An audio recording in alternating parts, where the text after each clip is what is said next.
pondered life's questions and wondered, how do you make McDonald's French fries? Well, today we're going to find out. Right, so let's start off by trying the original McDonald's French fries before we make our own. So let's get this out of here. So as we pretty much all know, they have such a distinct smell and flavour to them. Let's just remind ourselves what it tastes like again.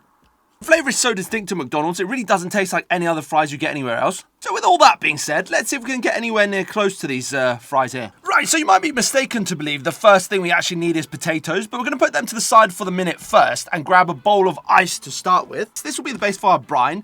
This will help stop the potatoes browning and adds quite a lot of flavour to them before we actually cook them. So first off, we'll cover our ice with beef stock. We'll get a nice amount of that in there. To that, we'll add a touch of baking powder, corn syrup, little drop of soy milk, and finally a healthy amount of salt. So it's at this point we're actually going to start peeling our potatoes now. We've got our brine ready and they're going to go in there as soon as we cut them up. And just in case you didn't know, you see that little eyelet thing? That's actually to help get the eyes of the potato out. So you just dig that in like so, and you can pull it out really nice and easy. Right, so to actually cut a potato into French fry shapes, fries, what we need to do is cut it into slices first with the dimensions that we want. So we'll start off on the edge here. Now we've stacked them, let's cut them into our ribbons. So we'll just do those sorts of shapes. So there you can see we've got a good French fry size. So now we'll get them into the brine here. So you just want to put them all in to soak. So you can see we've got the French fries resting in our brine nicely. What we'll do now is going to put them into the fridge for about an hour, and then we've got to come back and put them on to boil. So while our fries are sitting in the freezer, let's prepare our water. So we're going to add hot water to a pan here, and then into that we're going to add some vinegar. So let's get a few drops in. So I'm going to transfer them over to our vinegar water here, and we'll let them boil for around 10 minutes or so. Now that we've boiled our fries for 10 minutes, we need to get them out onto paper towels here to dry off very thoroughly before we fry them. So let's get them out here. What's interesting is they actually smell already a little bit like McDonald's fries. So I think we're in the right direction. This is good. So one of the way McDonald's fries are made is they're cooked in a number of different oils that are combined under the roof of vegetable oils. So we're going to start with canola oil. We'll get a bit more in there. Next in, we're going to put some corn oil. Then finally, I'm going to put in some soybean oil. So we're going to have our initial fry here at 160. Now they're resting over here for a few minutes. We're going to crank it up to full temp. And now they go in for our final time at 200. There's our fries. While they're still hot, we've got to get some salt onto them like so. Now, McDonald's fries don't contain MSG as such, but they do contain hydrolyzed vegetable protein. So we're going to replace that with a bit of MSG ourselves.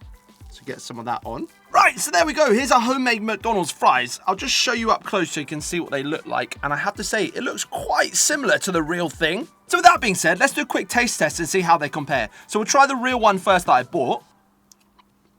Okay, got that classic McDonald's taste. Let's try the one I made now. Okay, very similar mouthfeel. I have to say, I do think this has captured that sort of McDonald's-esque flavour. And I don't know exactly what it is in all the different ingredients we use, but there definitely is something that is parallel to the flavour in this. Not quite exactly the same, but certainly parallel. So now we're going to do a homemade versus bought McDonald's fries edition. So for our first test, we're going to use this scientific scale here to measure exactly which one picks up more ketchup per dip. So we'll put the ketchup onto the scale and then zero it. So starting off with our bought one, let's see what we do in 3, 2, 1. Minus 0.36. Okay, let's try our made one now. So in 3, 2, 1. This is minus 0.35, so McDonald's fries win this one. So for our next test, we're going to do a crunch test. Let's see which one has a better crunch when we actually eat it. So we'll try the McDonald's fry first. Now let's try a homemade fry. Alright, you know how this goes. Obviously, I don't know which side is which. All I can tell you is blue is homemade, purple is bought. We'll try this side first. Potato-y. Salty. Let's try this side now. Right, so straight off the bat, I can tell you it's amazing how similar these taste. I've got to say there's a slight extra bit of saltiness here, so I'm going to presume that that's got the bit of MSG in it that this doesn't, but those flavour profiles are so parallel, it's amazing.